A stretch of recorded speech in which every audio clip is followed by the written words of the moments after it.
بسم الله الرحمن الرحيم. الحمد لله رب العالمين، والصلاة والسلام على أشرف الأنبياء والمرسلين، نبينا محمد وعلى آله وصحبه وسلم تسليما كثيرا كبيرا. أما بعد، في الله أحببناكم وبالخير ذكرناكم، فعين الله ترعاكم وسلام الله تحفكم، فالسلام عليكم ورحمة الله. وحلقتي تبنات برنامج كيني لطائف قرآنية في مفاتيح تدبر معاني القرآن الكريم، وآلب أنكسو بنو إسدرستاك كوبا قار كمدة أيضا الله سبحانه وتعالى في القرآن الكريم المجيد التنزيل والفرقان والذكر. انت الله سبحانه وتعالى نغفان سيي ما انتو حروا أفر آيضود oo alla subxaanahu wa tacaala fi lqur'aan alkariim ku xusay lagana helo ama ay yihiinna mafaatiixa arisqi, furayaasha arsaaqada. arisqa wuu qoran yahay, qofka waxyaabaha la qoraya ayay ka mid yihiin. intuusan koonkanba banaanka usoo bixinba waxaa ka mid ah risqihi wa ajalihi shaqiyin oo saciidin inuu yahay. sidoo kale alla subxaanahu watacaala wuxuu yihi wafi الsamaaءi risqukum wamaa tuucaduun, waxay ka mid tahay barakaadka kor ka soo dega. rasuulkana sal ly slam asbaaba ayuu noota tilmaamay oo ay ugu muhiimsan yihiin albukuur, subxii in yani laka laho. baraka allahu ummatii fi bukuuriha, in yani alla subxaana wa tacaala u barakeeyey ummadiisa kalahitaankooda. kalahitaankaasoo inta badan yani markii aa ku dadaashid oo u raasatid asbaab risqina aa raacdid, alla subxaana wa tacaala uu ku barakeynayo.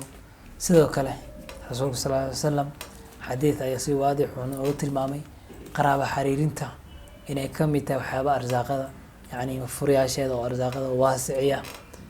man sarahu an yabsuda lahu في رزقه وينسى له أثره وحوها وينسى له أثره فليصل رحمه، وكما قال عليه الصلاة والسلام. مركا أيضا القرآن كان أصلا لابنه ومفاتيح الرزق ياس كامدة.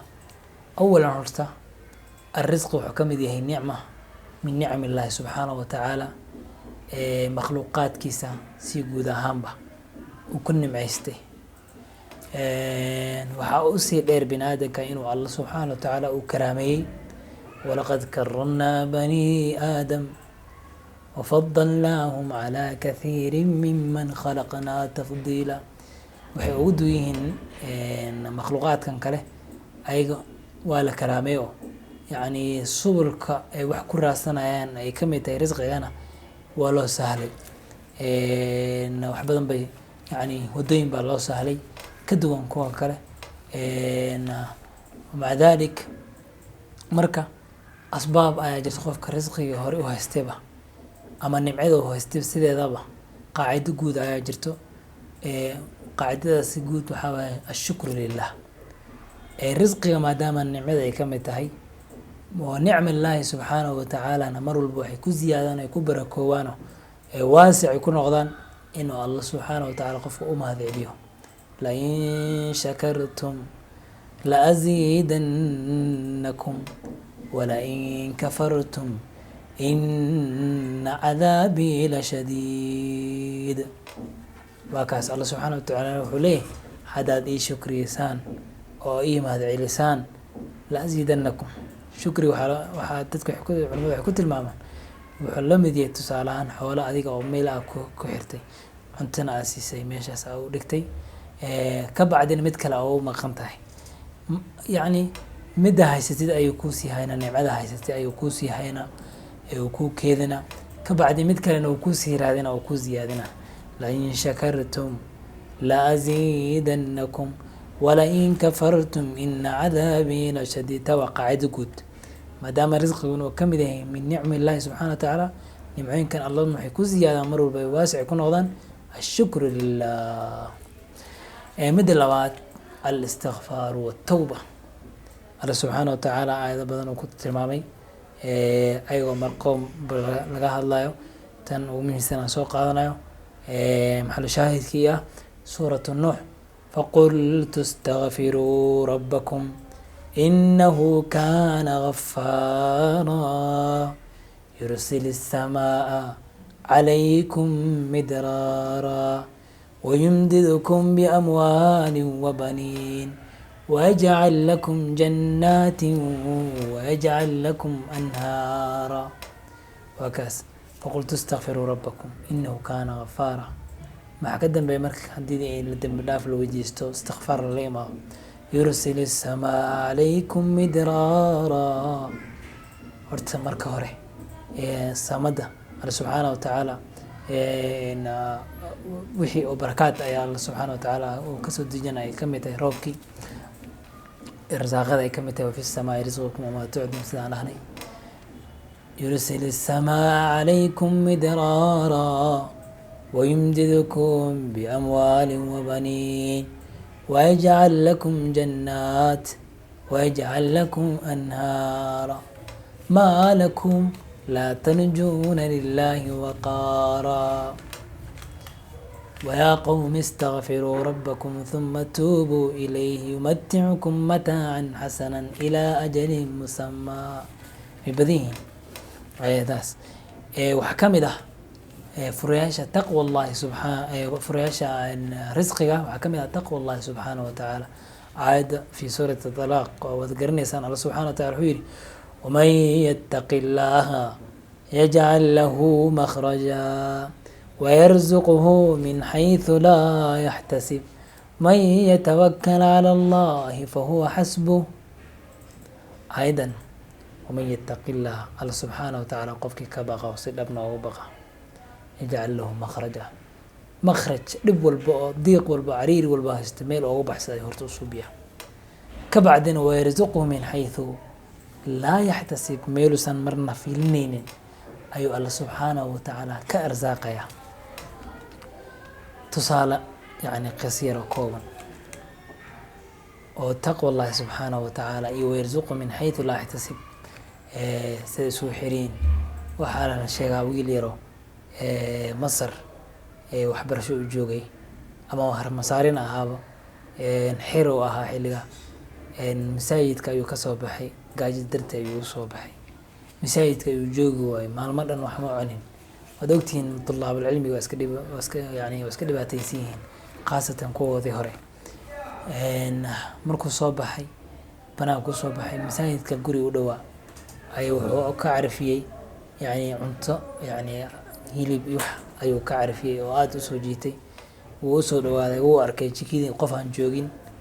cuntidaasi markuu isku dayay inuu qaato ayuu wuxuu dareemay in loo fasixino xooladada ay yihiin guri ka yani dad kale ay leeyihiinna idin la-aan uu soo galay. ka bacdi alla subxaana watacaala taqwa allahigiisu soo xaadirsay wuxuu yidhi ilaahay ayaa maaragtay meel kale kaa siin doono cuntidaasoo aada ugu baahan oo gacantiina ku haya ayuu dib iskaga dhigay wuuna iskaga soo baxay.